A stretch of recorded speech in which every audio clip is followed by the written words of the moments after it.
Bandeko, Bolingo, nos chers compatriotes de très bonne qualité, Bana ya Congo. Boyembola na rubrique na biso ya justice sociale.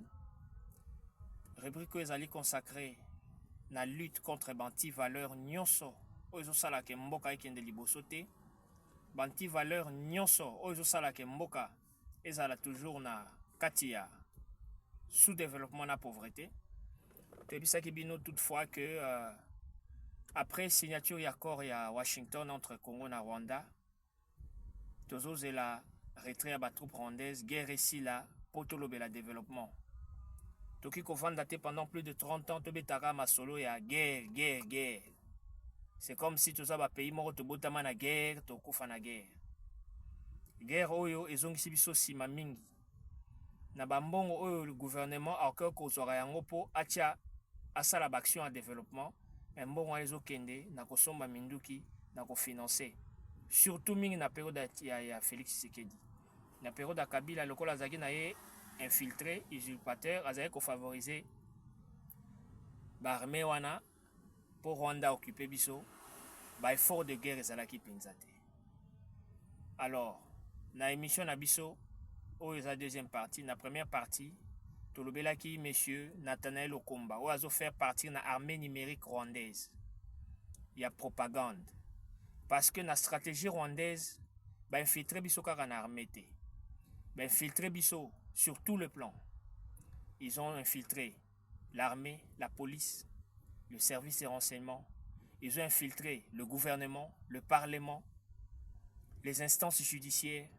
Ils ont infiltré la population. Na esabino le un tiers. Plus de un tiers de la population congolaise, ce sont des Rwandais. Baya bakota, babala, babota, basangana, donc boye babango susute. Bao ba pesa argument que nous avons la carte d'identité parce que ba Rwandais ba reçoit nationalité, c'est un faux argument parce que basi bakota ba infiltra biso. Ngai moko na sina lingi mwasi na Congo que je croyais une congolaise. Mais un jour na ke kuta yena bandeko na ya Banyarwanda. Oh, tu sais, je vais t'expliquer. Laurent Désiré Kabila Koutou a déclaré en gros, mon ministre d'État a disparu. Mon ministre des Affaires étrangères a disparu. C'est lui que je croyais congolais. Donc, même au sommet, même un chef de l'État ne savait pas parce que ces gens se sont dissimulés dans le Congo.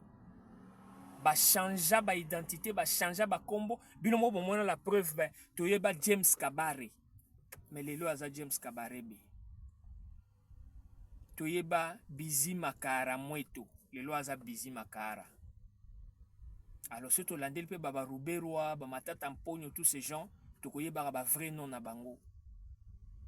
Toyeba ba Mwanga Chuchu ba Congolais.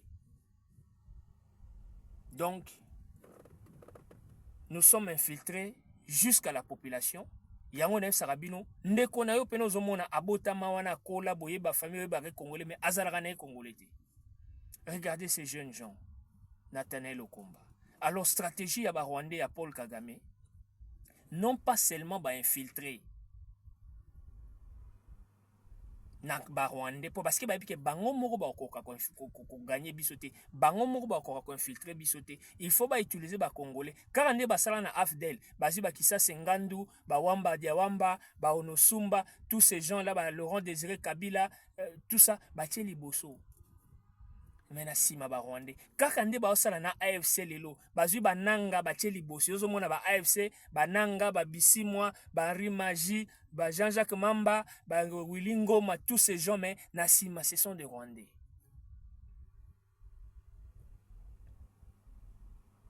Kaka nde bazo sala na armée numérique ozo mona pela mutu na kombo ya Chimanga Mutombo Kashala Ngalula Kapinga Lurara. Donc, Nzoka, un Rwandais, tout fait. Moukeba, Ramazani, Bushiri, Kamwendo, Mwanza. Donc, Ozomona, combo, yaba Congolais, na réseaux sociaux, mais profil, yaba Congolais, mais na Simakuna, ce sont des Rwandais. Tout fait. J'ai des preuves parce que j'ai même pu infiltrer leur réseau. Donc, Alors, bakokoka guerre wana bango moko te, il faut utiliser ba Congolais. Alors bazo ko utiliser bango, yo moni ba jeune mo ba bimi mikolo yo. Bazo ko finga Félix Tshisekedi. Ah non. C'est un monsieur éduqué. Parce que même na Kagame a fingaye, livreur de pizza, a répondu. Mais moi j'ai mené mes recherches. Kagame c'est un vendeur de poissons. C'est un vendeur de lait. Quand c'est le métier que Kagame a fait de son enfance. Kagame a boté dans la famille riche. Mais tu sais que du coup tout, son père était ministre, premier ministre, recteur, ambassadeur. On ne va pas aller sur ces parallélismes parce que l'injure c'est l'arme de faible. Mais biso ce que nous retenons dans ça, bilobela au Paul Kagame parce que pendant le 18 ans à Kabila, ces messieurs avait toute cette arrogance de son calme. Il niait. Il avait même le temps de nier toute implication. Mais Félix Tshisekedi a l'acquis que le livreur de pizza a une intelligence très avérée à commisser Bilobela. Donc, la vérité Kagame a commis qu'on dévoilé Yemoko. Et les Congolais comprennent raté, les Congolais médiocres, les Congolais moins intelligents, les inconscients, ils ne comprennent pas les enjeux politiques. Mais tu sais qu'il y a eu à Bruxelles, la conférence avec la diaspora, que nous savons ce que nous faisons. Je suis loin d'être faible. Mais tala lelo bandeko na biso, nos frères, corrompus par Paul Kagame. Ambongo, vous pensez, Ambongo, ce n'est pas un Rwandais. C'est notre frère congolais. Mais regardez comme M. Ambongo est au service de Paul Kagame. Par la haine, il y a régime Tshisekedi. Parce que la constitution de la RDC prévoit la gratuité de l'enseignement. Mais le gouvernement congolais a une gratuité d'enseignement. L'église catholique a combattre. Donc il faut Tshisekedi a le pouvoir pour l'église catholique à récupérer l'école ou à foutre ça minerval. Quel est ce pays le monde où foutre minerval? Enseignement il faut à la gratuité. Moutounio se fait à niveau et ne fût que D6. Ne fût que diplômé d'État, gratuitement. Université, mais l'église catholique combat la gratuité de l'enseignement. Il faut tout ça la illettré. Le coup l'église wana et l'Arabie colonisation. Le coup l'église wana et l'Arabie colon. Le coup l'église wana et l'Arabie faire souffrir biso. Il faut maintenir biso na seuil à pauvreté. Tout ça la ba illettré. Tout ça la ba tangate. Tout ça la ba bateau qui déraisonne pour tout ça la maintenir dans la pauvreté, tout ça la maintenir dans le tiers-monde, tout ça la maintenir dans la misère. Parce que si c'était une vraie église, on a un souci de développement ya bateau. Église a raté mi to sambela to kende lola. Lola ngoto kende maintenant to comité, to zana mokilo nzamba ke la biso, on doit vivre heureux. Cette église devait soutenir la gratuité de l'enseignement des en Bamboka nyonso. Au Katsa na Zambie, na Angola, na ba pays nyonso africain, tout ça, l'école à l'État est gratuit, bana ba otanga gratuitement. Mais na Congo ba Minerva la ba $300, il y a ba $500. Oyo kutu muto azorate, asalaka nango te. Oyo kutu leki ba salaire. Mais vous avez des abbés comme des bancholés, les traîtres, les corrompus. Bamususu basoko ba Fulgence Muteba la Senko l'archidiocèse ceux qui n'y ont ici quand ba évêque ce cardinal Ambongo. Dans des états sérieux, ces gens doivent être fouettés. Et l'objet Delphin Kassongo, mon jeune frère, ces gens devaient être fouettés sur la place publique et mis en prison. Parce que vous faites des chantages contre l'État et vous incarnez un système d'appauvrissement pour appauvrir les peuples. Mais le peuple fanatique, idiot, ils ont raison. Dans ces jeunes Nathanaël au combat. Des bêtises que ces messieurs a dit, des propos très, très dangereux. Parce que je vous ai toujours dit que le pouvoir, c'est la communication. Si au monde a le pouvoir, à tabasal coup d'État, bakanga chaîne à télévision, chaîne armée, c'est exactement na koyebi sabino kenga. Na ba monde moderne nous sommes on a bilo nous sommes la information, c'est dicté. Ba yebi loko ba koloba, il y a des choses qu'il faut dire et des choses qu'il ne faut pas dire. Atabiso, lorsque nous étions des porte-parole dans la partie politique, ah, monsieur, Kende Lobaboy, le Kolobate, Lobaboy, tu salis toute une réunion de stratégie politique. Parce que sur les médias, osa informer l'opinion publique. Tout notre État européen, État sérieux, État moderne, on ne badine pas avec l'opinion publique. L'État va te sacrifier. Au moni moto babomi aux États-Unis, au moni version du gouvernement américain, BBC est criminel, moto à drogue, tout ça. Mais l'armée américaine, dans toute sa brutalité, ça la rabilo quoi. Mais quand ils vont prendre leur communiqué, refus d'obtempérer, aux acquis n'a pas armes dangereux, l'État s'est justifié à justifier les soldats. Donc, bandeko na biso bakomi likolo ya mbongo ya Kagame ba miette o Kagame apesi bango je ne sais pas pour nzala parce que biso oyo ba service ba Rwandais ba procha biso ba proposer biso ba mbongo to boya pe to tika kondima ngote par patriotisme. Je ne peux jamais trahir mon pays. Mais ces messieurs fait partie d'un groupe de jeunes morts mikolo yo bazana ba sentiment ya koleka na ba télévision ba chaîne pour ba mona bango ba lo ba bêtises. Ils sont en train de dire des choses inutiles. Aux autres sentir que non un débat politique qui n'a pas de fond. Ils sont là que donc bazoko sala échange à français ngana lekio toi tu n'es pas donc il n'y a pas de fond. Il n'y a pas d'idée. Ce sont des débats de personnes, des débats de caniveaux, de bas étages. Botala tala bango na chaîne wana ozoleka na ba réseaux sociaux wana. Batu lokola ba pero rurara là. Donc il n'est là que pour insulter. Batu lokola ba boke chwa yambo, ba bibika pinga, ba poletiki muntu. Donc tous ces gens là, na ba miki ba bimi mikolo ba Marlin Vuvu tout ça, les Onokomba, tous ces gens là. Na musoso ya na ba tomate ba matungula la kisaka na TV ba Pius Roland, tous ces gens. Na pesaki bino bokota na chaîne YouTube nanga, botala liste ya na liste ba collabo, est-ce qu'il y a ba chroniqueur. C'est vrai la liste n'est pas exhaustive. Il y a certains, on a cité Bakombo na Bangote qui m'échappent, mais ce sont tous des médiocres.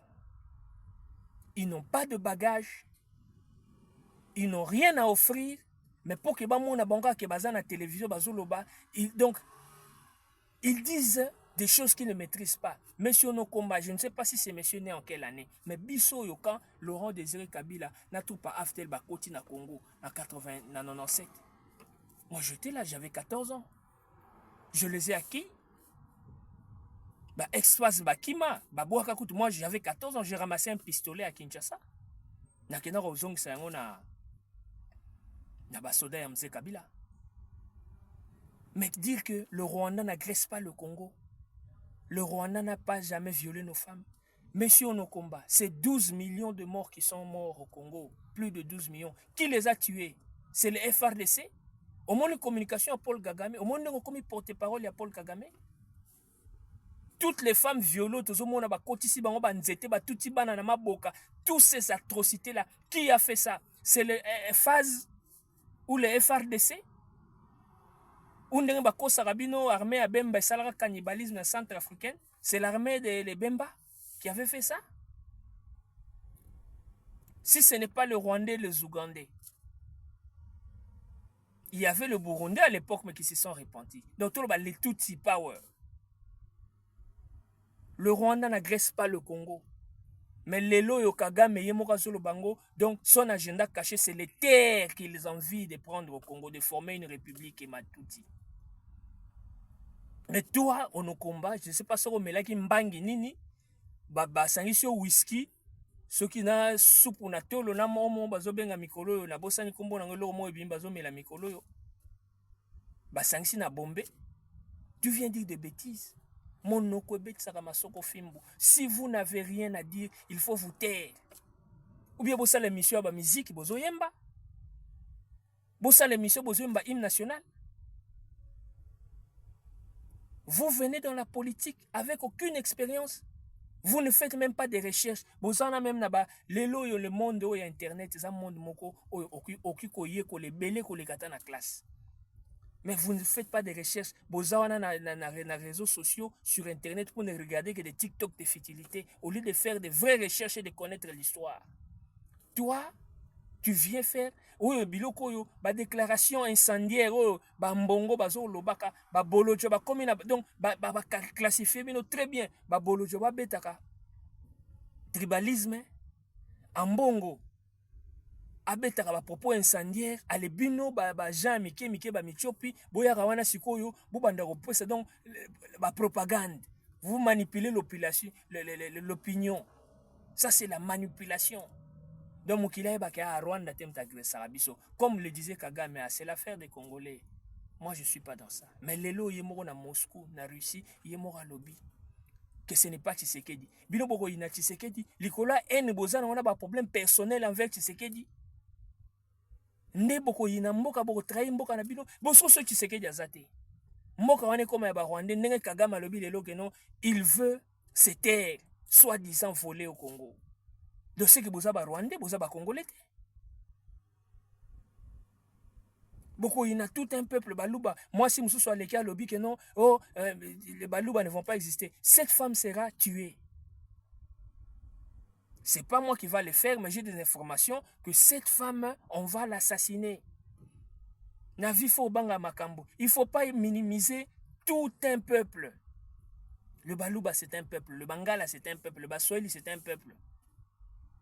Baswahili bazana bazaka tribal mona tomena sakabango na période d'Amze Kabila na ya Joseph Kabila c'était les Baswahili yo yebi ata Moswahili Kiswahili te ozata poste te c'était de l'intimidation parce que le Baswahili c'est le peuple le plus tribal au Congo.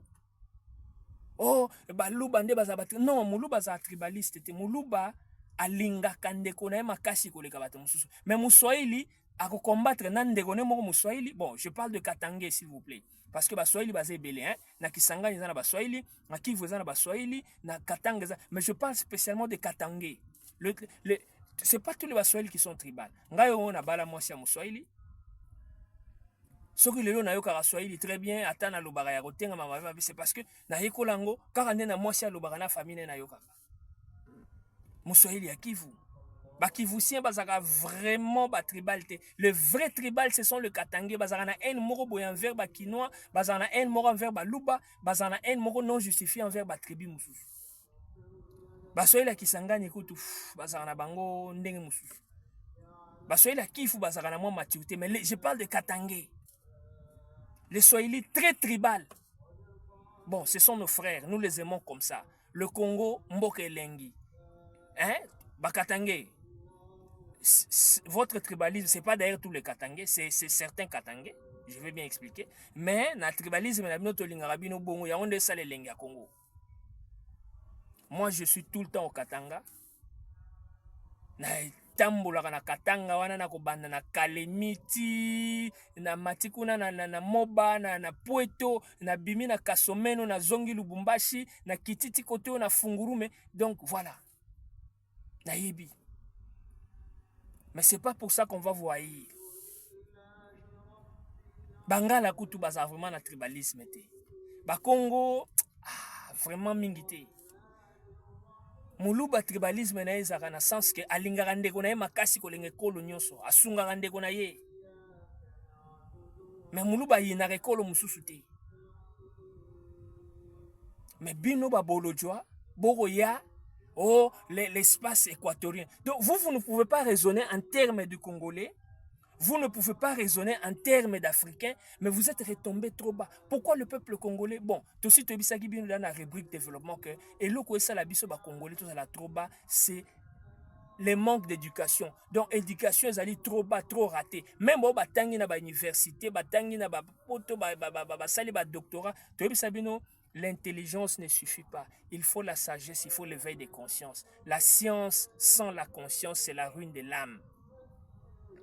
Congo la zone ko évoluer te ba droit ba matata mponyo wana ba Joseph Kabila olega ba welela ba poste tala muzito o azalaka premier ministre maeko zonga un ministre et il est tout content bino beaucoup ko représenter le Congo sur la scène internationale boko no ba poste kuna na OUA na Nations Unies ndeto zana ba Kofi Annan ba Boutros Ghali ba Nelson Mandela ce sont des Africains.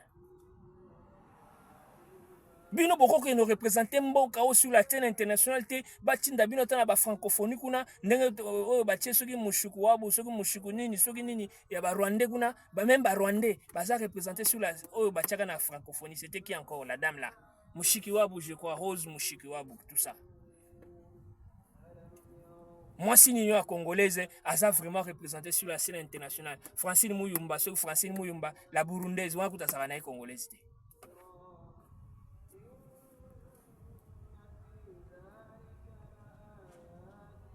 Bamatata Pogno, ancien chef de premier ministre. Adolphe Muzito. Mais bateau yo baza bateau fallait que nous représenter sur la scène internationale alias Joseph Kabila. O azoko yenga telante la zo lukeska kokota sala coup d'état. Ce sont des gens qui non après la présidence au comme na yo okende soki wapi nzoki na ba instances unies na Nations Unies tout ça au comme sala mama minene au comme représenter Congo sur la scène internationale. De bino bobo maka Félix Tshisekedi pour le kola bobotama ba président beaucoup fa ba président parce que tourna bino leki no batumsu bakoya. Donc c'est la bassesse d'esprit. Tala ba loka ba cardinal. Ça est-ce que Ambongo mérite d'être cardinal? Tu photo de l'Osenga na Vatican to loka cardinal mususu. J'ai dit aux députés parce que nga za député. Ceux qui ont été députés n'enga qui n'a engagé déjà pétition wana pona loi pona ko interdire ba religieux nyonso ezala ba sango ba prêtre tout bango tout faut babima na politique ba comme aloko ba soda parce que ces gens font du chantage au gouvernement bazo manipuler l'opinion publique bazo bimisa gouvernement mutu mabe donc bazo siko bakangi bango batie bango na boloko nul au-dessus de la loi awa tozolo ba tout congolais en prison même Félix Tshisekedi ngazana soki a BBC akokota boloko moi si na akokota boloko bana na ye. Oh Anthony Tshisekedi soki makambo ya betaka masasi na bar wana ba betaka mutu so zaki vrai ba resambisa akota boloko nul au-dessus de la loi au Congo tolingi tocha état de droit tolingi tocha justice pour tous prison pour tous développement pour tous batu batanga gratuitement ba soins médicaux comme gratuit mais quand on a des gens comme des Okomba na peut-être ba pesi combien c'est petit au moins déjà mutu moko ya vie bien té donc facilement ba corrompre ale kendo lo babu ngayo nazalaka communicateur porte-parole à parti mo na Kinshasa wana ba pesanga mbongo na kendo finga Jean-Pierre Bemba na boya na isa président parti politique na osala ngoti na ke finga Jean-Pierre Bemba pour salini parce qu'il y a le roi Zamungala à l'époque azako revendiquer poste ba ose la gouvernement alors Bemba zaki en pour parler à moins que et si kawana Jean-Pierre Bemba ndé alors il faut attaquer. Moi je ne peux pas entrer dans des débats à caniveau, il y a Rofinga Batou. Moi je ne discute pas les personnes, je discute les idées. Mes excuses, hein, Naza Pembeni à mosquée, alors vous entendez du bruit, veuillez m'excuser.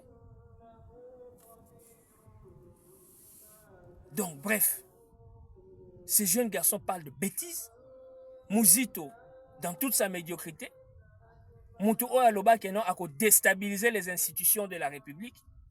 Moutou Oyo a pillé l'économie en Mboka lorsqu'il était premier ministre. Il y a alias Joseph Kabila. Oyo ba recensé na plus de 300 ndaku na Congo. Les lois kolobake alias Joseph Kabila n'est pas l'ennemi de la République. Adolphe Muzito, tu te moques de la justice congolaise. Oyo condamné avec des preuves. C'est usurpateur. Oyo Mousso aza ambassadeur ya Paul Kagame, le tout premier ambassadeur à Paul Kagame. Lorsqu'on appelle ça qu'il liste ba collabo corrompu na émission nanga passé beaucoup dans la chaîne YouTube bota la vidéo, le tout premier incita qui est Joseph Kabila. Alias Joseph Kabila, c'est lui l'ambassadeur. Donc Mouto azo ko entretenir système wana nyoso ba misa tout. Donc ils a triomviré Kabila à la tête, Roubero à côté na Nyarugabo. Mwanga Chouchou ndazaki vraiment bayer, hein? Donc, je ne veux pas tout dire, mais boyebi, mingi kolekangai. Mais Muzito vient nous dire que Kabila n'est pas l'ennemi de la République. Alors, tout le communicateur amike ba Marley, vous, les bolodjoa, ba tchaka tchaka bangwana, votre objectif est refinga Félix Tshisekedi. Mais Congo c'est Félix Tshisekedi. Congo c'est Félix Tshisekedi a botama président. Attends, soit okufa président, ou bien okufa président pété. Parce qu'il a une vie après la présidence, Moussou Saroya. Ce qui est un problème personnel Tshisekedi. nde boza prêt à koteka mboka na bino, boko yina mboka, boko tumba mboka, yoza papa oza na mwasi na bana. Loko oza na problème na bayer mukolo ndaku, okopelisa ndaku moto, mwasi na bana bakufa. Mais ça, ce ne sont pas des Congolais. Ils jouent un rôle. L'armée numérique à Kagame est bien structurée. Il y a un peu de gouvernement, force, parce qu'il faut multiplier force à communication. Parce que le pouvoir, c'est la communication. Slogan. Joseph Kabila a un coup d'état na Rwanda. C'est faux. Tout ça, c'est pour nous dissuader, pour nous distraire. On ba vidéo, ba mitakala, ba distraction, donc c'est pour nous embrouiller.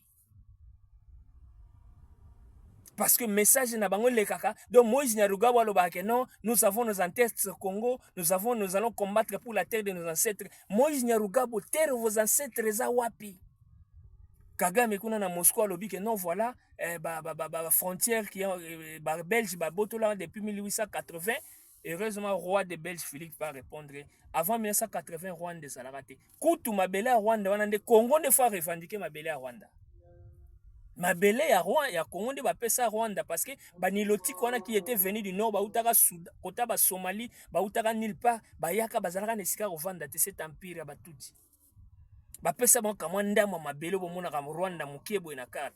Ata Goma et les Kiana Mounene. Mais le royaume, le grand royaume Congo, les empires du Congo, hein?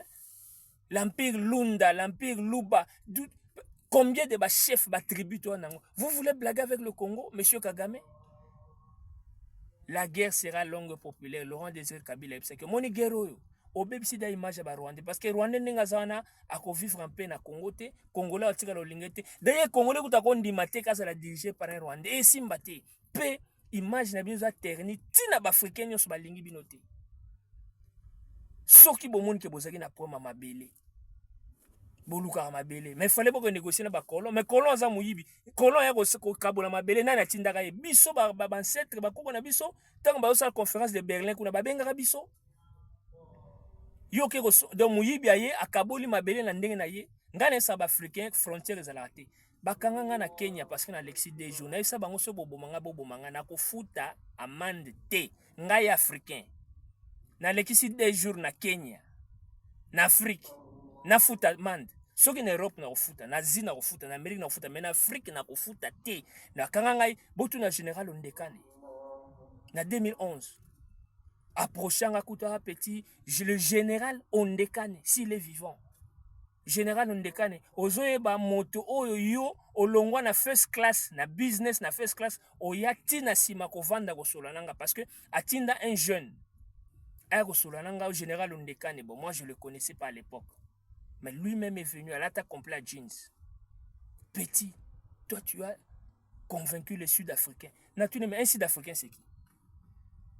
Moi, je l'ai de la parole de convaincre, j'ai mon droit. Na lekisi ba séjour, oui. Na pesi bino raison, oui. Mais qu'on fout à non. Bon, c'est là je suis en Afrique. Je suis africain. Général Ondekane. Alongwa na kiti na ya business class, aye, na yeba kutute, na yeba qui était à l'époque. Parce que moi, j'étais étudiant, j'étudiais en Afrique du Sud. Na bima, na kenda kalavan, na koma na bapoto, tout ça. Alors, je ne savais vraiment pas de lui. Après ça, on a coûté un numéro, il y a RTL. On a commis ce qu'on a fait. Ah, mais général Ondekane, on a. Ah! Bon, j'étais encore étudiant, na qui vraiment na ma canicité, et à Rokota, parce que Babenga ben invité, na la porte-parole na bango, parce que vraiment j'ai l'art de la parole, je sais convaincre, je m'exprime bien en anglais, maman bele, na kota ngote. Menzoka, Ondekane, azaki na babilo ba rébellion, nganeba. Tant qu'on a eu la rébellion, ah non, Ngabiloko, Congo pour moi, c'est la vie. Cravate rouge, je compatis avec les sangs des Congolais que ces gens ont versé innocemment. Mutabotami librement na mboka. Asa la vie n'est libre, mais bino na ba intérêt na bino ya ba carré minier, bino na ba nanga, tous ces médiocres boye. Bobomi batu. Je m'excuse, na qui vraiment kolobela Fumutoto, mais wana na côté le batu mususu. Mon frère Fumutoto, mon grand frère, que je croyais très intelligent, que j'appréciais. Nabosa na raté tout ça na émission moko na 2019 na télé 50 et ça na Floride Zantoto, je crois. moi un photo ça qui 4 sur plateau ngana Fumutoto tozako défendre côté Union Sacrée, il y avait maître Laurent Onyemba, il y avait Thierry Moussenepo, mais Moussenepo a boyé que ça parce qu'il n'y avait que la place pour 4 article qui communicateur moi à FCC, son nom m'échappe, je sais pas si c'était Milinga, je ne sais pas, son nom vraiment m'échappe. Tout ça qui vraiment, en tout cas, Monsieur Fumutoto avait valablement défendu le FCC. Moi-même, j'étais épaté pour son niveau d'intelligence. J'étais épaté par son niveau d'intelligence, ces messieurs.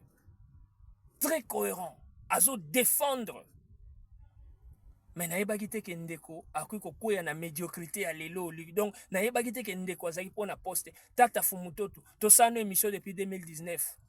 Si lelo, moi je suis constant, je défends Félix Tshisekedi parce que je sens que ces messieurs ont l'amour et la volonté de faire évoluer ce pays malgré que les choses ne marchent pas comme prévu. Mais Malembe, il a le sens du patriotisme à redéfendre Mboko parce que dans la période de Kabila, tout le monde a FRDC Azobunda Boïté. Il y avait tous ces généraux corrompus dans l'armée. Nos frères ont péri innocemment. Mais Fumutoto, Nzoka, oyaki no pona ba poste. Fumutoto, biso nsope on a besoin ba poste. Fumutoto, oyebi combien de fois ngai na futi ba biro ke na Kinshasa? Tout na CG Kabuya. Soso la ranaye. Le feu, le pauvre maman Chika Eugénie, peu à son âme. À l'époque, maman Eugénie Chika me recommanda chez le CG Kabuya. Parce que maman Eugénie, tous a vraiment bas voisins, te coller ensemble, hein, na monga fulawana, nous sommes voisins. Na sala 8 jours, na kendana siège à IDPS na Tongo. Excusez-moi pour le dire. De na yekola kana hymne national IDPS, de na 4 ba combat parce que yo zawana ce qu'on a siège, batu bazo yemba hymne national IDPS yo zo yemba te. On va te lyncher. On va te lyncher. N'avec bon, je suis de l'Union Sacrée. Nana nga infiltré, nana nga opposanté. Na komo yemba. Parce qu'il y a CG Kabuya oyo atiaki a disposer qui pour na dossier nanga, dossier na ye parce que ya minga batinga na salle d'attente. CG oyawana a petit. Je réunion à la présidence, le chef m'a appelé, je vais rapidement Zelanga. Na revanda na CG, na siège CG Kabuya rotika ngai depuis 11 heures. Comme j'avais son numéro, un moment na bengai CG n'a commis les messages parce que je veux pas lui déranger avec les appels. CG ce petit na la réunion kende akale pendant 8 jours. Bon, oyebi que tant que tolonga rapporto totika misala botiki bana botiki basi to sarama na temps limité to yaka wana que ce mamweza bien ozongi na poto sali valise obongisi makambo olobi na musala ko longwe tout o s'arranger oyi. Tant ils a rappelé belete. Je suis toujours en contact avec maman Chika, non, Zéla, bon, à Afrique du Sud, bon, petit Zéla, na zongi, moi-même je vais m'impliquer. Mais quand maman Chika qui est en Afrique du Sud, Nzamba Zomoli Mounai, à Zongate, Kope Katana wana, na Tika Linga Moko. Kenesko Batalo. La seule personne on a yebi, et ça, Maître Sylvain Mutombo. Mais Maître Sylvain Mutombo, peut na Robengaye, pour, hein, à Côte Sanga, à Yambarate. Au recommandé message, de leur répondre après 3 jours. Maître Jacquemain Chabani, l'actuel ministre indépendant, n'a pas bien parce que il y a un moutou, tant qui passe qu'à Mokia. Donc Mokia Zagoti n'a pas mettre Jacquemain pour na Kosolana, chef de l'État. Nazao qui n'est pas maman Chika. Mais tant on a maman Chika ici, hein, tant que Munzamba Zimolimu na ye, Sikoyo, n'a comme qui n'est pas mettre Jacquemain Chabani na bureau na IMK. Je venais là, si le maître va me reconnaître, l'excellence. Mais beaucoup n'a pas mettre Jacquemain Chabani à Zoké Mamba poste parce que moi qui a zauti n'a pas dossier naïe, mais pas ma mère Jenny Chikazaki Mamba poste. Je suis le communicateur. Nanya ebingate na Congo na ba chaîne nyonso, botu na balen bolojo. Ba journaliste nyonso, même John Kabamba le Congo ebi. Bolojo mon ami tu zako sané be mission, to ça l'émission pas Julio Capesa na chaîne ya Deniles et ya Coutino, to longwana to ke pas John Kabamba, to silsi to on marchait à pied. Botu na ba Delphin Kasongo. Bazawana. Bah biso tout ça la mission na chaîne à RLTV ya c'est notre médiocre bakangi na France Roger Lumbala.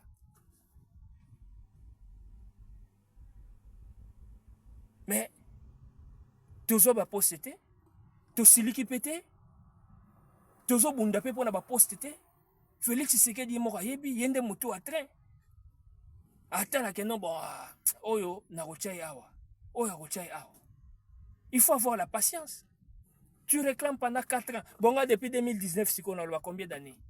Depuis que je défends le pouvoir. Nali ata un franc. Même un franc va pas s'engager. Bon, peut-être pour nous, on a s'engager. Na sengara que nous va soutenir biso pour combat numérique. Il faut vraiment multiplier les communicateurs. Mais tout ça, c'est pour gérer. Nous sommes là, c'est pour que tout gouverner Mbokawana parce que tout le monde qui est infiltré, incompétent, tellement ébélé tout autour du chef. Alors, biso baton zamba piso maele, toko police ka boité, il faut vraiment to kota na masolo, to gérer Mbokoyo, to lutter contre la corruption, to lutter contre banti valeur, to instaurer état de droit, la maele nzamba pesi biso, to développer Mboka oyo ndenge to mona na poto, ndenge to vivre na poto. Mais Fumutoto yo eba koute que non na suri 2015-2016 au créer l'eau na omo troisième voie. Ah biso bana poto to sepela kana otala combattant vraiment qui contre Kabila dégage donc Kabila fa kende. Jeune mobo abimi ama yele Fumutoto. Oya na Belgique to yamba yo na France na Belgique. Mais tant ozonga na Congo oyeba mambo sala. Ah Fumutoto infiltré di biso. Mengazaki na sengwa komona au jour to sa no émission na télé 50 ngana yo to sa kota union sacrée, il y avait maître Laurent Nyembana en tout cas le nom m'échappe, je ne sais pas si c'était Barnabé Milingamo, je dois vraiment me rappeler mais parce que tout ça l'émission peut belé. Mais je me souviens il fallait que Thierry Mosené pour azala mais Mosené pourtant aya yende ba yaki na ndeko mosusu na Mosené pour tiki Mosené pour zongi. J'ai été épaté, j'étais plein de courage. Que na union sacrée tout ça pendant na bat oyo bayebi politique bako défendre le col attend tout ça peut mission va mettre à rôle badi banga ya IDPS. On va pas beaucoup dire ba Delphin Kasongo ba John Kabamba tous ces journalistes à Congo bayebi nande ko mususo ya ZTM ozo sala ba mission le na Major Kasereka ayebi ba émission nyonso to sali.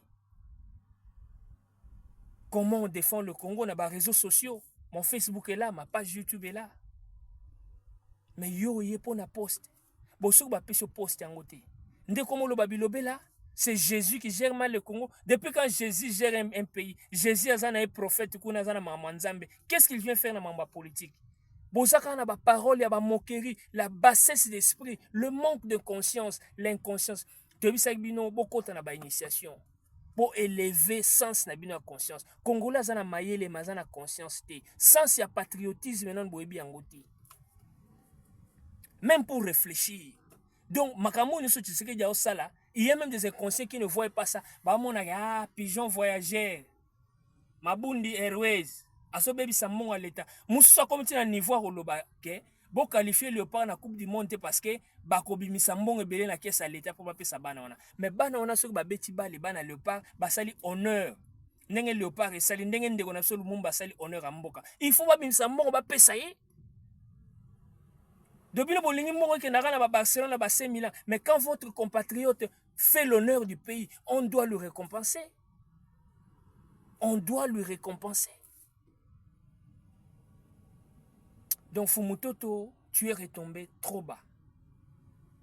Fumutoto au descendre trop bas. Na maye longa zo kanselo nango. Non. Même chose qui pour na poste. Tu allais le faire en privé, tu allais te défendre autrement. Si ko a okomi ba déclaration boy. Si ko komi pe mutaye Joseph Kabila, kende na okamba la mo pe na sauvons ceux pillons le Congo. Hein? Pillons le Congo parce que ngana zomo le loro moko te o le pénage Joseph Kabila pendant 18 ans. Avec tout son système, avec toute sa bande, pardon, et tout son système. Ambassadeur représenté à Paul Kagame qui réclame les terres au Congo avec son empire et Matuti, à Barubero, à Banyarugabo, peut sauver encore le Congo. Il n'y a que des idiots, le roi Franck Diongo, excusez-moi pour le terme, mais ce sont des idiots. Parce que terme médiocre qui n'a pas noté, ba Seth Kikuni, ba Claudel Lubaya, ba Théophile Mbemba, toute cette bande de oh Kabila, Laurent Désiré Kabila Kafia bango, les gens corrompus inutiles. Nde ba cause na babilo quoi parce que congolais au mutu ezo sala zo réfléchir à qui Olanda Kabila te. Yango ngana lobarango même Olive Lembe. Cette dame il faut l'arrêter. Il y a que lobana batu que non, oh ba généraux, tout sambela pona ba généraux bakangi, mais ce sont des traîtres. Courage na général Sylvain Ekenge. Courage na mwana mboka Constant Mutambesika toza ozali tobosa nyote. Mais batloko la ba Daniel Safou. Ça ce sont des gens inutiles, ce sont des gens qui n'attendent Hitler. Oui mamu Hitler banda osala. Oui mamu Hitler banda osala. On ne va pas encourager Adolf Hitler parce que c'est la médiocrité. Hitler a mis Boma Lelo, mais aujourd'hui nous avons Paul Adolf Hitler Kagame. Hein? Kagame a repressé vraiment Hitler. C'est son vrai nom et qui lui convient. Hitler a les handicaps. Les insectes, les parasites. Donc, les gens bons n'a rien. Mais les Daniel Safou, ce sont des gens qui font la honte de la République. Ces gens comme ça, comment a-t-il pu arriver comme un député? Qu'est-ce que ce monsieur pouvait proposer dans le Parlement? Quelqu'un comme Daniel Safou. Et Bozo Labiso, un vaurien comme Boketu, donc quelqu'un qui n'a rien dans la tête, et il s'est dit que dans la vidéo, on a peine comme président. Boketu, Boketu, il y a un poste ni Namboka. Bon, je n'ai pas dénigré Batute. Baza Batunzamba Kelly, Bagoza na Mayele. Mais Mayele, il y a une photo de l'Aksarangona, même notre façon de parler. Ma auto loba. Parce que ça, ce sont des gens médiocres. Batloko la Babolo, tu vois. Ce sont des gens intelligents. Malgré qu'il a la haine envers la personne du Tshisekedi du pouvoir, sur ceux qui ba senga poste, tu vas primer la nini, tu vas botter moi 600, on ne sait jamais, tu sens que c'est la haine. Mais ça là msusu, non pas seulement il y a la haine, mais baza ba bololé. Le ko la ba pero le loi, baza ba bololé. Tous ces communicateurs, donc n'a pas répété batango. Le seul mouton à la moni à médiocre na bilo ba communicateur à médiocre. Oya zakana mwa alobara mwa makambozo zanzela eza pius Roland na le bolojo. Malgré que ce sont des corrompus, ce sont des traîtres, hein, ils travaillent au service de l'ennemi et de l'occupant sans le savoir. Bon, il peut y avoir quelques-uns, hein, nous on a évité, mais parce que tous ces gens qui vous communiquent là, des Bibika Pinga, des Vauriens, des Paulettes qui montent, les gens qui n'ont rien dans la tête, les Francine Mouyumba, tous ces gens-là. Donc les inconscients, on va bien avoir daltonien. Et si comme Ramboza rouge, bon, bah, on a vert. Bilo Bokansi, tu sais qu'est dit? Ata azam ndenge bilo Bokansi, te o bo benge mayelete. Vous bien ça a combien de conseillers, combien de têtes qui réfléchissent? Bino boleki batoanyo na mayele. Bino boleki batoanyo na mayele. Fumutoto. Mon frère. Mon grand frère, Obeti Mabe. Mais so okende kende na yo une bouche de moins. Biso bato to na patience te oser là. Ata après 100 ans te ozo ba poste, te diriger Congo. D'ailleurs te obunda na pour ba poste, te obunda pour na bolinga mboka parce que ngata on akota makambo mutu atinda ngati. Nazara communicateur à parti politique. J'étais en train de défendre le pouvoir, mais na moni façon guerre comme kende. Façon armée numérique comme au Kende la bien mboka Kende dit faut to kota na armée numérique ba recruter abiso te que bazio boye ba siniseo ba latio teni ba te c'est du patriotisme na bolingo mboka pour na Congo je défendrai je parlerai na tout ça la message on a adressé na Paul Kagame quand on a le belaka tabumbe kitanga ça la dialogue na alliance politique kanambe. Gouvernement olobela bango ngai pe na j'ai le droit ya ko répondre à Donald Trump soit tengami na répondre ye. S'il faut qu'on recadrer na ko recadrer Poutine na ko recadrer. Tabumbeki na recadrer ki. Paul Kagame na ko recadrer pe na ko lembate. Pe il faut tous aller belé parce que le pouvoir c'est la communication. Batu lokola ba fumutoto. Batu mayele. C'est pas un médiocre, c'est quelqu'un qui a l'intelligence. Mais l'école a poste. Ozaki na 500. Olembongo combien? Kobana na Luala Batina Kishasa. Fumuto tonga na même pas un franc. N'a même pas un franc. na salaka na ba moyen na nga na kendaka be mission na sala na ba moyen na nga na voyager na billet na mbongo na nga na yaka na Kinshasa na mbongo na nga na koma kotina niveau ko na Kinshasa bakangi bote botu na grand frère Loka Bwango azaki communicateur à chef de l'État Abraham Loka Bang. Combien de fois on a baigné pour vieux baboki bakangi na hôtel là bakangi nga mbongo foot ezati. Donc bino pour défendre mboka na bino. Mboka ya bino la patrie ndako wa papa na yo. Il faut bafuta yo. Bon, soko bafuti yo te. Makambo ça les ebele. Yo continue so zu poste. Bon. Poste yango pe poste no se pesa na mbongo te. Okozo pe na poste kuna mbongo bibaka te. Bati soki na recherche scientifique soki na biloko nini ko. Neza pe poste. Sensa bozaki za poste. Mais mutum soko zaza na poste te ba pesa na ba mbongo. Soki pasteur Gili wana, Gili soki Gili to ba azako na poste te mais au moins il dépêche ba pesa ga moi quelque chose. Parce que biso sona ba parti politique ba pesa biso mbongo. À chaque émission de tokenda ko sala wana atati to ça ba émission ba télé 50, c'est trop cher la télé 50 au foot ba 250 ba $300 par émission. D'ailleurs, na Congo, tout ça, l'émission Felete, même ba Delphin Kassongo, tous ces gens, ba John Kabamba, tous ces gens, tous les cas, te foutent à Bambon en dollars. Nan na salle, mon émission à moins de $50. Peut-être il y a radio, mais il y a télévision, c'est cher. Alors, Fumuto, tu yoko bisanga que non, na ba sorti nyon soana, ozako défendre des pèses, banda on peut sortir mon à transporter, banda on peut sortir mon quitter. Olingi ba pèse ko bo biso sko to zo eloko tout ça na ba moyen na biso. Tokolobanini. Petozela ba poste tokenda kute pa pena donc moto azo kabola ba poste CG Kabuya mais tambusio pendant 8 jours soko yo kufu moto to tambola pendant CG Kabuya avant diso pendant 8 jours onga mais onga ko finga wana o fingi okomo ba bilobelo so lobela na union sacrée faut avoir la patience na pesa ka exemple à maître Jacquemain Chabani. Obi tangi de pesa ba poste ba Peter Kazadi bazozo ba Paul Chilumbo nata la bena maître Jacquemain parce qu'à l'époque je le fréquentais nazo kende pa na ye na bureau na IMK pour na dossier à Mokia. Mais maître Jacquemain Chabani ancien CG une tête à l'époque il de pesa na ba guerre interne. Mais maître zozo lorote.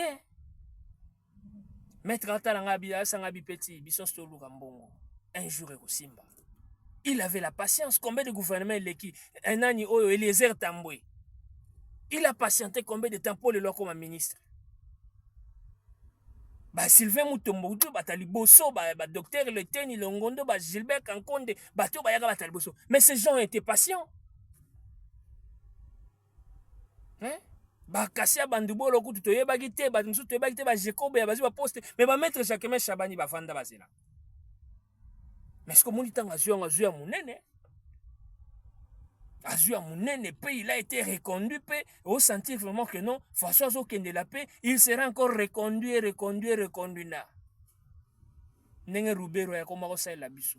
Mais il y a maître Jacquemain Chaban, tu sens que ça sera mérité. Nenge ba moyi nonzangi baza reconduit. Parce que ba conduit to biso to boza ba Jean Lucien Boussa, tout ça tout le monde en bon. Julien Palou quoi comme ko émerger moi muke. Ba Guy Luando, tout le monde vraiment pas. Jean-Pierre Bemba il faut azala wana, il faut azalaka, hein, il faut azala.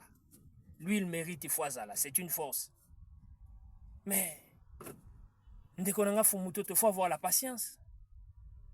Yoku to zorate amikem ki ba pesa bon biso to zore lorote. To senga batala ba yoka raté. Bon parce que chef de l'État a changé un numéro, tous en a un numéro na yakala mais depuis à comment mokondi ba numéro changea depuis maman Tika za sous-souté muto repene tanga na siège na zaraté même numéro ya CG Kabuya maman Tika pesanga téléphone nango ebunga nango na za sous na numéro CG Kabuya te donc na komaka ko loba boy. En tout cas mingi ya kolobezali mais naza déçu na bino bandeko na biso ba congolais oyo bokomi ba traître ba corrompu biso tokanisaki ke kaka ba rwandais nde baza infiltré kaka ba rwandais nde baza na réseaux sociaux kaka ba rwandais nde donc même jusque dans l'armée rwandaise on a surtout landi bien ba congolais baza kuna parce que ngamo na mona bela ba congolais na armée ya Angola ba congolais ba officiers ba généraux baza kaka ndenge toza pe na ba rwandais pa na biso koma bokoteka mboka na bino boye mboka ya bana na biso ya bakoko na biso lelo so toza na Congo te tokozala na nini tokende wapi bino boke na Rwanda bokozala na bana bino na botala ndenge bakongolais non mais président na biso ata tolingi ete ata aza mabe ata aza incompétent mais il faut to soutenir ye ntango bapalestinien babunda na baisraélien aussi omoni palestinien moko atelemi na ngamba baisraélien azo combattre Palestine.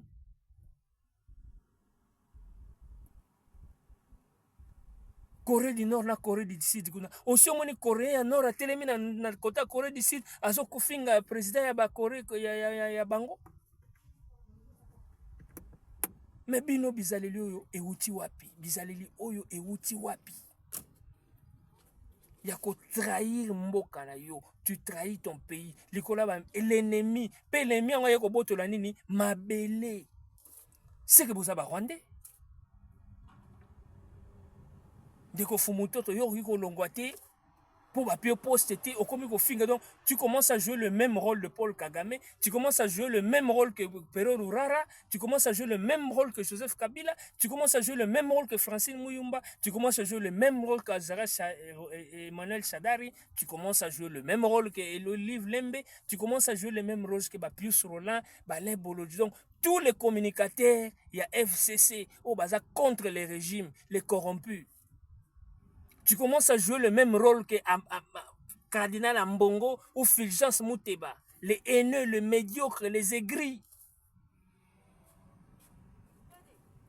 À cause des intérêts, il y a gratuité et enseignement oyo.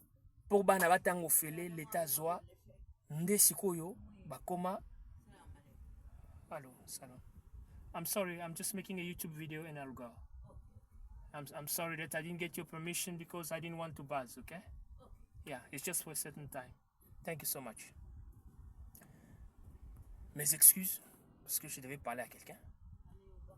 Donc, beaucoup de bino ko jouer même rôle na bambongo, soi-disant cardinal, oyazo ça la chantage pour la République. Cardinal Ambongo. Biso to koma na médiocrité alias Joseph Kabila tendenga sala cardinal et chao. Mais yo tu n'es même pas digne de représenter le Congo, le Vatican. Tu as un honneur, il y a un cardinal Mbongo. Quelqu'un qui fait du chantage et manipulatoire de chantage, manipulatoire pour dire que non, je défends le peuple. Quel peuple cardinal Mbongo qui défend pendant que l'Icolo y a gratuité et enseignement, mbongo gratuité et enseignement, ne olinga Félix Tshisekedi te, ne olinga gouvernement te, vérité yangwana. Oza lokola Corneille Nanga, oyoke, azo kosake, ayeko libérer peuple, abundela peuple, en réalité, Nanga a côté na rébellion pour na ba carré minier na ye. Mais ye wana siko aza coincé. Esclave ya ba Rwandais. Nanga aza coincé, surveillé par les Rwandais, aza okimate, parce que ce que Simbité, on va la battre. Et tête brûlée pe ya Daniel Safoupé à qui écoute na ba bêtise wana. Bon. Prophète Jésus alors que le mot est très important. Nabilanga où on a planté les blés, l'ennemi est venu et a encore planté l'ivraie. Matiti Amabe, matiti différent. Et c'est un qui tend maître tokende kopikola yango parce que tolonaki na mbelanga me ennemi aye na butu atie matiti mabe. Le grand maître aimé Jésus ayebisi bango alobi te botika yango ekola ntango ekokola nde toyeba matiti malamu na matiti mabe tokolongola yango na pete nde bafumu toto ba médiocre wana mususu kutu ya ba bolojwa ya ba malais vuvu ya ba ono combat. Donc un petit là qui était là avec des ironies au monde a lobé la Félix Tshisekedi avec un dédain. Vous blaguez avec les chefs de l'État, c'est toute une institution, tu peux perdre ta vie. Tant l'andi grande sœur, il y a Nathanaël Onokomba. Parce que moi, j'ai un fils qui s'appelle Nathan. Quand je vois comme ça Nathanaël Moussou souffrir, ça me fait mal. Parce que Nathan, c'est le nom de mon fils. Mais Nalandi ne connaît pas Lela. Tosuki, tu es venu te sala. Na vie à passer à Tchango. Mes parents bazo se débrouiller pour subsister. Yo qui ne compte pas bêtise à boy. Oche famille n'a pas. Parce que tu ne sais pas peser le mot. Non, tu sais peser le mot parce que tu joues ton rôle. C'est le rôle qu'on t'a donné. Moi, je ne pense pas qu'un bateau a ironie, à Messana ba ironie. C'est faux. Gane Sabino alias Joseph Kabila, Aza médiocrité. Kabila a une mission na Congo, il a très bien accompli sa mission. Bon, le coup, le s'il a quitté, à Kansai, que Zaki Tamor, adieu, je ne vous dis pas au revoir, je dis adieu. Il espérait qu'à Kozonga, mais Monique match Baluki, il y a un moni à Komiko Rodé, et surtout que Kagame a ébissé. Zonga et Sika na Tchaki, Oposoki et Simbite na Obomayo. Et ça, le roi Nanga. Ah. Nanga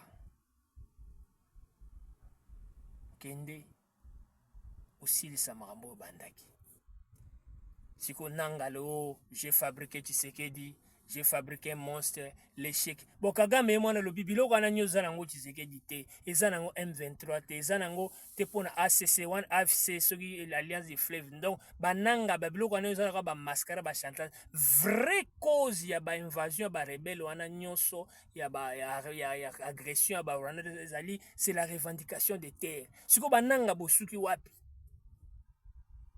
Bah, ceux qui pillons le Congo, ceux qui sauvons le Congo à Nairobi, tous les opposants bidons, unity. Naïf Sarabino, n'a pas la opposition.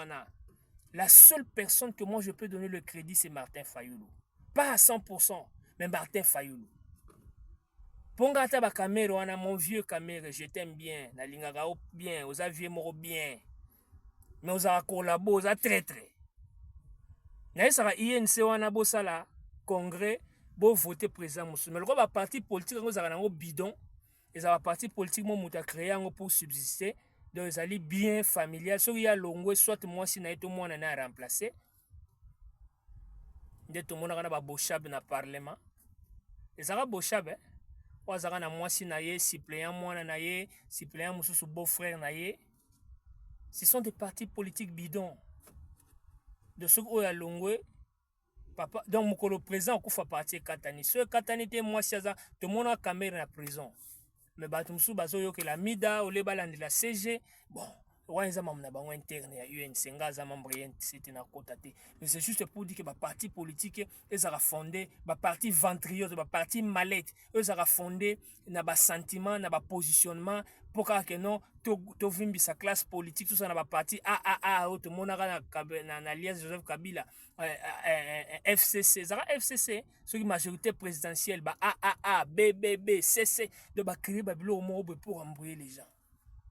Bamsous ba siège nango ezaka ndako do parti mallette ezaka na voiture kanenga na sabwende siège à parti politique do président zo tambola zo kabola ba mbonga wa azo signer ba poste ka awa na kati ya voiture azo pesa bino ba comment on appelle ça ba carte ya par ya membre na sanzete akobenga CG na téléphone de tout c'est ça sans idéologie. Alors mukolo mutabonga kufa parti pesi ceux qui m'ont neto moi si naza makasi ba télémission moi mukie pour ekatanipe. Ce sont pas des partis idéologiques.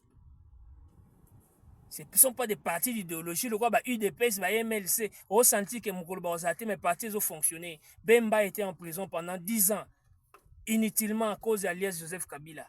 Mais F Bazaïba, ou a même pas de connaître ni famille ni moi sinaye a conduit le parti. Mais Kamera Zeka a suivi 2 mois à cause de maladie dans la prison.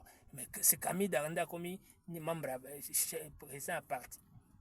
Heureusement que ba maître Baudin Mayo, vieux Boji et tous les autres wana Bazaki un peu moins makasi tout ça hein, sinon le parti allait éclater hein. Vieux Molin de Sakombi Bazaki vraiment lisse lui éveillé. Sinon, le parti allait éclater parce qu'il y avait trop de problèmes. Règlement d'ordre intérieur, mais on ne l'applique pas. C'est autre chose. Bon, biso to kota na nini wana te, to yela ki vraiment de kona biso Fumutoto pour lui répondre avec tout le collabo. Oh ya ba jeune mo ba bimi mikolo yo, bazoluka ba yebana, bazoluka ba sala ba buzz. Alors, plan ou matière pour bimisa bango ezali ko finga président Félix Tshisekedi ko dédaigner ko mépriser gouvernement. Yo zo finga gouvernement na même atan États-Unis wana na tanga Donald Trump yo ko bando kenenenge bazana politique na bango contre Venezuela wana bazana politique na bango ou bien na Russie ndenge bazo beta na Ukraine yo Russie ozo leka na TV o finga Poutine na Russie dit vous confondez la démocratie et le libertinage. D'un habitat moderne, on a besoin de biso bana poto démocratie ezalaka te parce que so sakani ba okanga yo. Surtout mboka lokola États-Unis basala ka jeter. Ataka ndoza na volant so police abeti step aside. Hotel impost so o salika age masasi.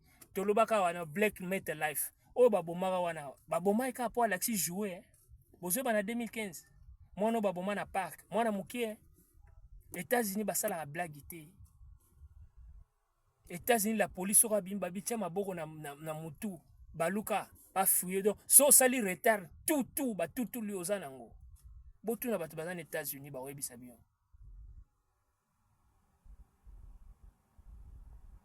on a vécu des scènes aux États-Unis ba c'est que ndengo ye wawe kosaka na mbila te yo momoni mwasi ba oti obomawa pour cause il y a au Venezuela zaki muta ba trafic de drogue tout ça même bilo bakangi ba Maduro wana pe l'état ko bomayo pe a se justifier a sali communiquer ba justifier zaki élément dangereux OK mais bilo na Congo bozo finga même la vie privée d'un chef de l'état na sina landi bazo finga Félix Tshisekedi bazo finga Denis Nyakeru bo wana mususu soki di Sochon soki Denis di Cochon soki Denis de nini wazaka ya des personnes à munene wana donc batu moko les Congolais moko na habité so bobimeli wapi les gens sans manière sans éducation sans éthique sans na habité na ko qualifier binoni le batu bozo ki sa Congo soni les gens de la basse classe Moulouka Daniel Safopena. Donc, nga parce qu'on a rosala wana pena miso batu plus à l'international, naza la fière za ba compatriotes le roi ba boké tubo.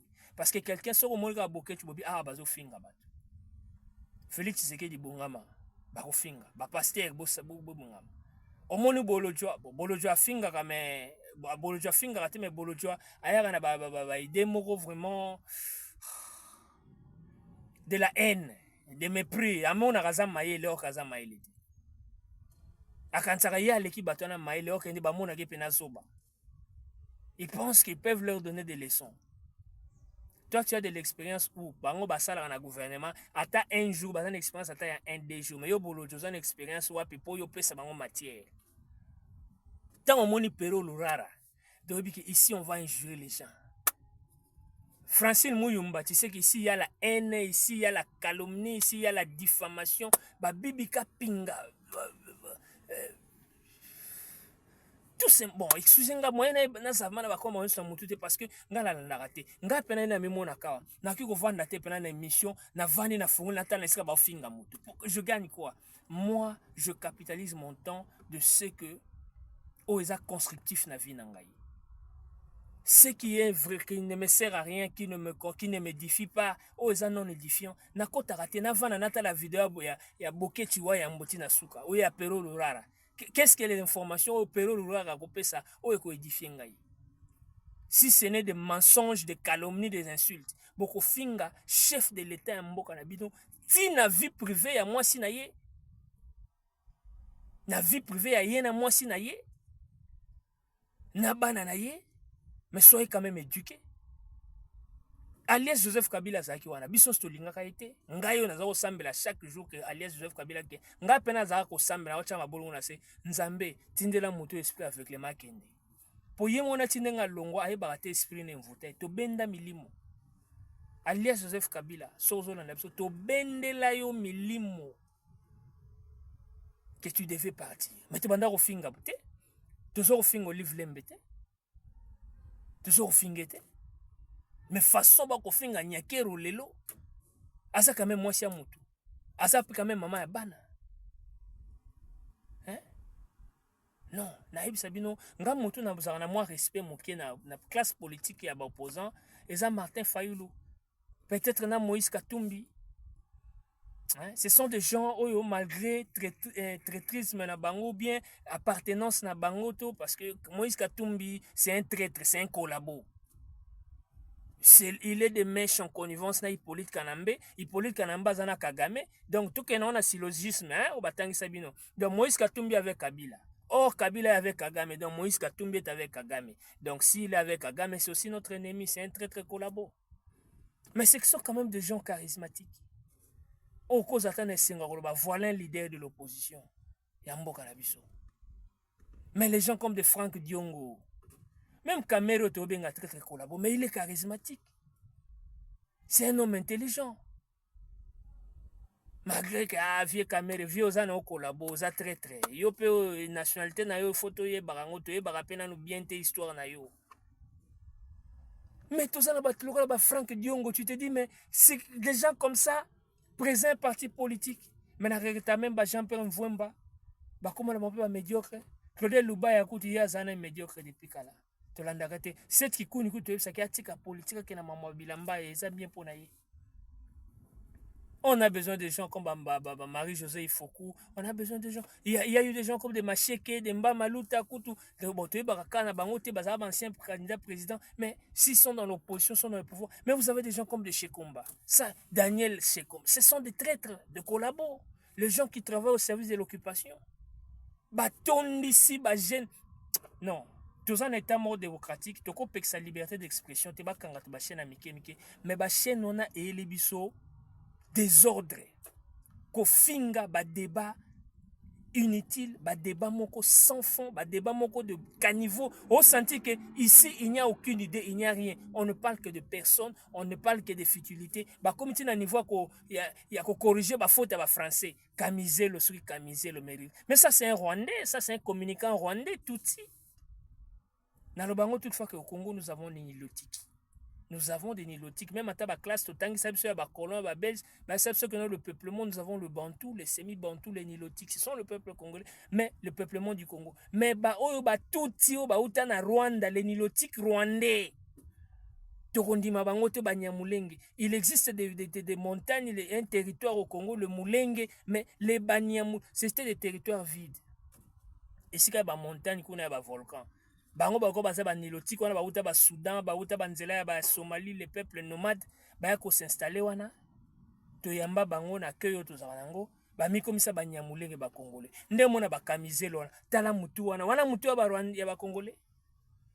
Bon, si c'est un nilotique congolais, tant mieux. Mais sinon, ce sont des Rwandais. Il y a un monde Bachadari, Bachadari, le PPRD est un parti très dangereux. C'est le symbole de l'occupation au Congo. PPRD, FCC, il y a un maître Jacques Chabani a invalidé le parti. Il fallait tous les invalider. FCC Mobimba wana. Parce que Bangonde Bazan en connivence, Bazo peut sa information, Bazo travailler comment infiltrer. Il faut que ça Joseph Kabila à tout prix basa la coup d'état. Bon, Koka Félix Tshisekedi dit hey, waneza ya Nzambe. Fachi, Nzambe nda tinda ye. Muza akufaki, mais Fachi akufati.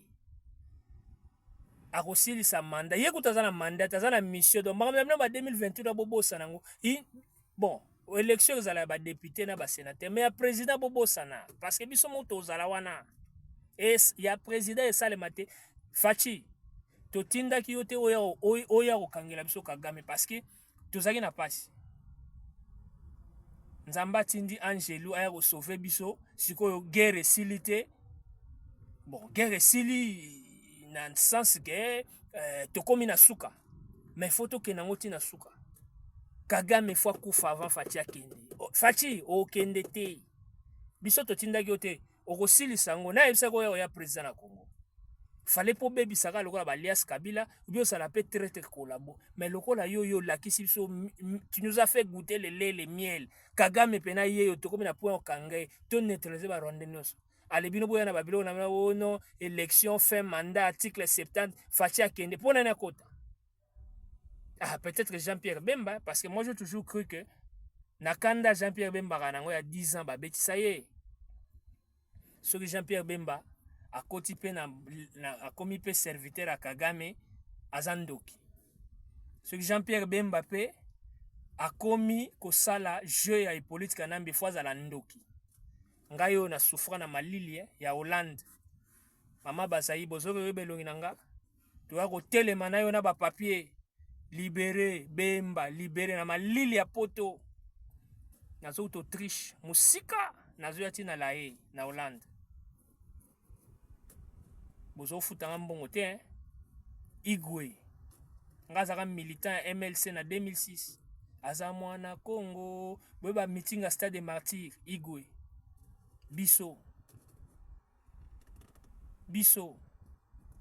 tokima IDPS parce que IDPS aboyaka na kokota na élection parce que Kanambe fala kende IDPS aboya boycotté élection te tokende sika mambo élection za naza na carte membre MLC te na kota non naza na sympathisant parce que esika nazalaki maman moko azalaki wana na quartier na biso donc yenda azalaki vraiment donc bouillon plaque chauffante ya MLC te biso tema tozalaki ba jeune à l'époque loyengi te photo kende to salib donc biso to tondi sa stade wana de 20 mai Tata Raphaël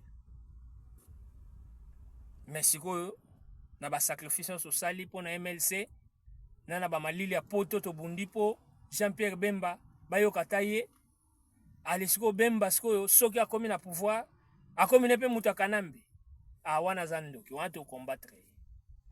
Mais pour l'instant, remplaçant Fatina Nazate, il n'y a ni opposition ni remplaçant. Le seul autoromona ou à cause de la poids qu'on remplacer Fachi s'il n'est pas là, c'est Jean-Pierre Bemba. Mais tout le bagnon sauveté, tout ça na guerre, Fumutoto, Naza vraiment déçu. Ce que ça rapporte à ba poste, biso to le banini, biso ba CG Kabuya ba tambusi, biso to ça na ba mama chika, ba kei ba tiki biso en suspense. O balbake batiaka lika na moto te moto lobi akufa totikalaka na Nzambe. Chef de l'état numéro ekangama na komela mama Denise Nyakeru nazwaka réponse te moto akolobelanga kuna aza te. Mon vieux Jacques Chabani contact ezalaka te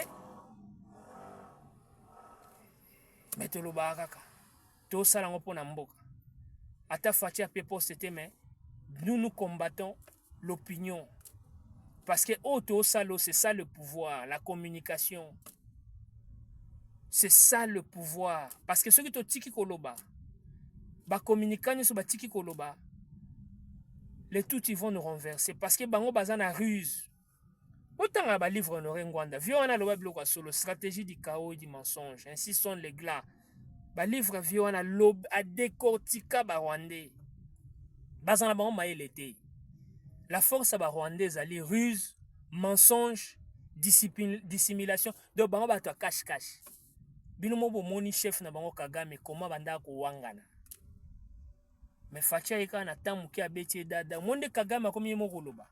Tango Kagame bimisi révélation na yewana. Biso nde to tindi. Biso to senga ki. Partout bakena bakor bakene na Luanda bakene na Lusaka Union africaine ku tolo bate po wana zanango institution moko inutile to mona katina nango te po nyonso sala wana na ba Afrique tala bango te ti bakena ba Washington wana. Moi j'étais avec un Français ici tozota mone na voiture nangawa a décortiquer ngai accord wana mais ngana vana bi mais c'est pas possible. Donc les messieurs me parlent même de l'humeur de Kagame, de l'humeur de Tshisekedi. Mais le Congolais, comme les qui soignent, des autres collaborateurs, qui soignent, Fabien qui soignent, de Bazoya, pour la anti-pétition, accord et ça le matin. Mais vous ne comprenez pas. Guerre au Mutabandango, et ça guerre Bill Clinton et Tony Blair. Ce sont les génitaires. Et ça guerre à la communauté internationale. Et ça guerre à Mindele. Et ça guerre à Kagame. Kagame est un moine à Moussala. Aïe, qu'on l'accepte dans l'agenda. Kagame y est pour ça, n'a pas mabélé. Alors, nous avons Mindele, nous avons minéré, miyibi, multinational. Alors, il y a PCK à COP. Il y a des recrutés, des soldats, quota sur terrain. Parce que tout le monde s'appelle Mindele, des rebelles à Mindele, des Yesugoi, Komani. Il fallait moi pays voisin moi kota face. Ne Kagame azona ekop na Museveni ya koyiba nde bayiba. La guerre c'est les États-Unis et l'Angleterre. Tony Blair na Bill Clinton. Donald Trump a bien ou bien. Mais dans un monde, dans la voiture, monde a expliqué un jeu, il y a accord wana, ndenge c'est passé. Au monde Kagame, pourquoi Kagame a enregistré Boy? Parce que ça Boy, t'as l'attitude naïe. Même donc psychologiquement ou philosophiquement, Mouto a psychologue à comprendre que Kagame est tort. Donc monde là zolo makambe, les Congolais, bon mon la forme, mais Mouta la na quantité. Kagame est au bout, Kagame a commis bilobela. Ngana bi Kagame na arrogant, jour musu journée sa telemsie a siliki. Abidi, tika mama Congo na tolobela mama Rwanda. Yo ya na Rwanda mama Congo, mama ba Congolais tali bisoté. Ces messieurs s'est dissimulé. Mais tant que Fati a joué comme ça, je te tends la main, ba Congolais ba zoba, ba zolobo tendre la main, signe à faiblesse. Mais Fati a simbi ça et touche. Toye ko ça la business, ba msusu others things is business tout ça. Fati a simbi ça et touche. Que mboka ils ont développé tes likola ba guerre. Tu veux te comporter comme Hitler Kagame, yonde parrain à guerre wana menga.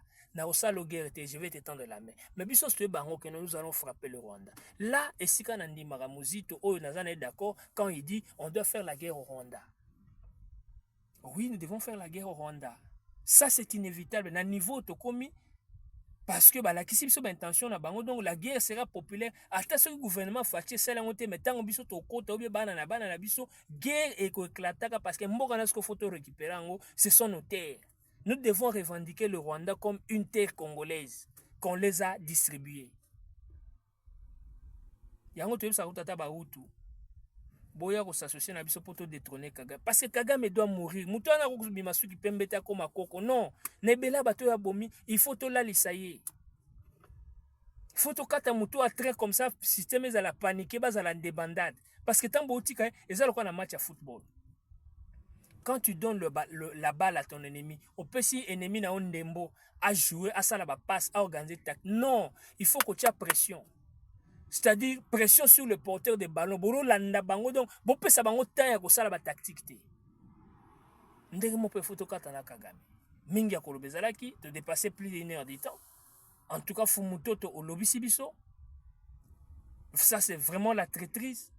Bakota kana parti pour na poste mais bino tellement bozana bino ba médiocre bozana bino bato moko bozana système du mal corrompu de bozana bato moko sans idéologie on adhère par idéologie mutloko langa je suis dans l'union sacrée par idéologie na UDPS nazala parce que papa nanga azala membre UDPS biso to koli na UDPS papa ba réunion surtout na 92 tango ba Tshisekedi azala nommé premier ministre to mona donc to koli na UDPS c'est pas parce que toi ba kasaye mais to koli na UDPS. Maintenant, tu commences à te monter là. Bon, lit non armé, le on est découragé. Kabila aussi, maman mandou qui a zo beta masasi mais ye mon kondo Tshisekedi mon konganzoko. Ah, il a besoin lit pacifique. Bazo bon ma batu me ah te biso photo kende skezo inda. Tant to ki bemba kuna zana manduki do bemba de tout la nana ko ta bemba mamsu to ko tout la Rwandais. C'est pour défendre la patrie. Nazana besoin pe ba poste. Naza na besoin de travailler surtout na mayele nga azana ngo nga leki mbino na mayele nazo mona mayele nga azana na leki bino musika parce que nazo ba qualité ba tino zo mona wana ba totaka ba Francine Muyumbo bazala pe ba ministre non le Congo est descendu trop bas le Congo est vraiment descendu trop le roi Daniel Safo azala pe député Mike Mukebai bon Mukebai kuta sana moi mayele muki malgré c'est un médiocre, c'est aussi un collabo, mais Daniel Safuna, mais comment ce monsieur ait pu venir ici? Zachary Bababaswe, Azana niveau qui député, vaut mieux Zachary que Daniel Saf. Vaut mieux que tu as préféré Bababaswe dans le Parlement que Daniel Saf. Donc c'est lui vraiment qui fait la honte et la médiocrité de la classe politique. Donc, au salipena revirement à 360 degrés, pas Katumbi, bon, Katumbi, ça en Kabila, to boite, moké, si on commence à publier une femme rwandaise. Maintenant, on va relier ce vungule, on a rwandais, tout na bananga ba wilingo matoyo ki ba audio bazolela. Ils sont pris au piège des Rwandais. Kagame est mort à Bimisko albi que non, ngane mukolo guerre. Parce que tant on fatia wanda sabino que non, le vrai parrain de ces rebelles, c'est le Kagame. Bon, on a dit, donc mokolo guerre eza Kagame, système empire matuti ye moko Kagame alobi yango na Russie boye ko contredire bino boposa ya nzala ya pete siko awa mboka okende parce que Kagame alakisi bino que il a besoin de terre bokoma ba Rwandais Kode Lube akoma Rwandais baonyo so baloba banani ba Shekomba bakoma ba Rwandais ba José Makila bakoma ba Rwandais ba Ferina Kambere na ba Shadari bakoma ba Rwandais ba Nemi Milane na ba Tunda Wakasende bakoma Rwandais Kinke Mulumba pe na mona ke toujours collabo na yeba te pe na so muto na za imesa ka solo donc pardon surtout le bito lando to ya wala la pongia wa hein ya mboka so leki munene bato baze beli ba pompeza ke beli mais congolais zo maile bozana intelligence mais sagesse zangi bino peuple nga si na monisika ba Rwandais bazo seka biso ba congolais on n'est pas sage muto bo sous-estimé Félix Tshisekedi bon monde azobeta bango donc il fallait que tu biloko boye James Kabarebe alobango ou bien ministre affaires étrangères na bango na nani oya ba Rwandais wana waza kovo wana pona moni ba changer pe ba tie mwasi ou bien porte-parole na bango ya congolaise soi-disant wana parce que omoni mayele ya batuti ruse ya batuti bazo Sabino cette fille porte-parole elle est de père rwandaise kassayen pe babakisi sou kassayen po ba ko Sabino banini c'est une rwandaise congolaise pena tata no congolais maman no congolais aucun nous apporte pas na gouvernement Rwanda ngana mona kutu paramo na Canada aboyi libala mona po mwasi na mwasi ya Rwandais même atanga mwasi ya Rwandaise quelle que soit la beauté na ozwate si fona kufata mwasi ya Rwandaise na betla mno na linga mwasi na Congo na vivre na nzoka mukona yeba kaza Rwandais na boya yi ne mwasi fale na bala wana onga na za murega abimisa munande abima munande bato ya mbusa nya mwisi le kolabo mususu très wana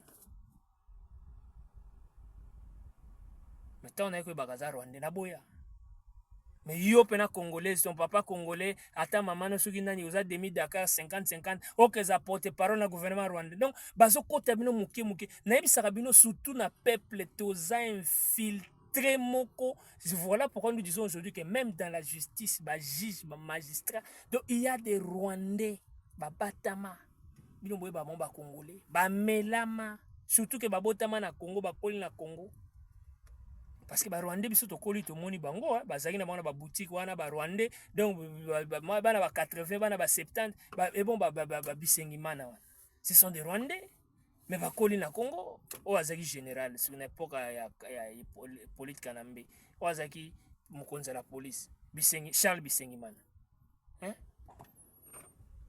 ba Rubero wana nyuso bazo sabino teke ba matata mponi bazaki ba étudiant rwandais na Lubumbashi ba Rubero nyuso ba Rwandais ba infiltrer biso kala na population donc yo titobeta masolo ba Rwandais tozaki kinga yo zo beta okanso beta na ba Congolais ba Rwandais même na cabinet chef d'état na présidence ba conseiller ba ministre na ba cabinet na ba entreprise publique partout na ba église ba pasteur ba Rwandais. Mais quand nous ne sommes pas contre le peuple rwandais. Rwandais oya longo na Rwanda aiko vivre na Congo na kimia to yambaye. Parce que les ba Congolais ba vivre na Rwanda, d'ailleurs biso ba Congolais to partout. To ko peksa jamais ba Rwandais ba vivre pas na biso. Moto Rwandais ozala Tutsi, ozala Hutu, ozala Twa. Olongo na Rwanda parce que Rwanda ya mboka pasi bakosa bino tendenge Kagame azokoza bato Rwanda eza kitoko Rwanda eza na vie bien Rwanda non c'est un pays de tiers monde un pays bidon mboka ya pasi ba Rwanda ba mo ba beza éparpillé partout na monde ba ke luka vie parce que pasi eleki na Rwanda mais ce que Rwanda katisi alongo ko vivre na Congo eza mabele ya Nzambe apesi biso to vivre ka biso mokote to sana ba nationalité belé Rwanda ko mais Rwandais oya bimi na Rwanda aye ko sala musala Kagame infiltration to ko kata e mutu to sale kamundele Rwandais oya bimi na Rwanda aye ko boma ba Congolais Rwandais oya aye ko mikomisa munyamulenge poko ma Congolais donc empire matuti Rwandais oya aye na copie ya Kagame na Hippolyte Kanambe alias Joseph Kabila na ba collabo congolais pour na perpréter agression, occupation, infiltration, to kataye mutu. Mais Rwandais oyo aye ko vivre na Congo ndenge mutu nyonso amona akeno mboka nanga nazana opportunité tena keno vivre ailleurs libanda, il est le bienvenu. Fumutoto obeti mabe biso nyonso tozela ba poste ata tozute mais toyelaki yango tozosala mokusala mpona ba poste te ke soki baboyi biso poste nde tosiliki totumbi mboka. Mais yo okomi na osikoyo ko mépriser ko nalobi ebozaka ta na mayele te ndeko ata balanga nzembo Kofi ayembi soko kati nani osisi okati ebale te koloba mabe ya ngando te mbala mosusu mpe babombelaki poste bien. Donc soki bino bolongwe esika okovanda nye te yango babenga yango wengetisation. Donc biloko nyonso bokofonctionne lokola bata musique. Donc mpo bayeba kolongwa ifo finga yo kolongwa te nayebaki moto amayele Fumutoto naza vraiment déçu nazalaka épaté parce que na diaspora toyambaka yo kaka boye toyambaka kaka boye na mwa meeting ozoyeba ngo na 2015 na France. Mais jour na sana émission na télé 50 en compagnie à maître Laurent Nyemba na Thierry Moussene pona ndeko mosusu. En tout cas na appréciaki mayele na yo pe depuis wana nakomaki vraiment kolanda yo nazozwa mayele na mona jour mosusu pena contredisant ndeko Bolodjoa abi non on a fier d'avoir des communicateurs comme ça. Mais nzoko zali no pona ba poste o lia na sense ko kiti oyebite kutu bato bazelaka ba poste bazwa ngona nute bazwa keloko te bazawana kutu bazela mais bazosala ba moyen na ba yo kutu ba pesa kota quelque chose. Et au vent non niete au comme ça la déclaration chef de l'état pesa ki mboka na Jésus. Donc Jésus gère mal. Bon kende na sauvons le Congo, pillons le Congo. Kabila pas zoluka batu kende kuna Daniel Safu wana keti omonenga sili bari magique tu bayoka na kasusu te. Tous ces gens bakendeki ba médiocre donc kuna bazwaka ba médiocre bazwa oza peut-être le seul muta mayele le seul muta mayele oyo akokota cette fois-ci sikoyo na opposition bidon peut-être qu'on peut savoir mayele comment ça l'opposition parce que nga à part Martin Fayulu na Moïse Katumbi Mukie na monaka vraiment te peut-être que bazali onga na yebite mais baokanga na monaka wana bon Kamere c'est un opposant mais azarane na pouvoir de tout cheka na cadre de pouvoir mais baonyo songa mona wana vraiment le niveau de l'opposition est trop bas. Yango tika bataille de pes balba qu'il y a pas d'opposition au Congo. Fati n'a pas d'opposant. Il faut opposition à péter. Il faut que vraiment les adversaires de taille. Il n'y en a pas. Alors le col a Félix Tshisekedi a ibe loko osala, le col a Union Sacrée to ibe loko to osala. Alors boutique absolument le faible moyen to continuer karaboyer, to ko le bela peka guerre te, to tia maele mboka kende liboso, to développer mboka peuple congolais pas en esengo. Boutique malam.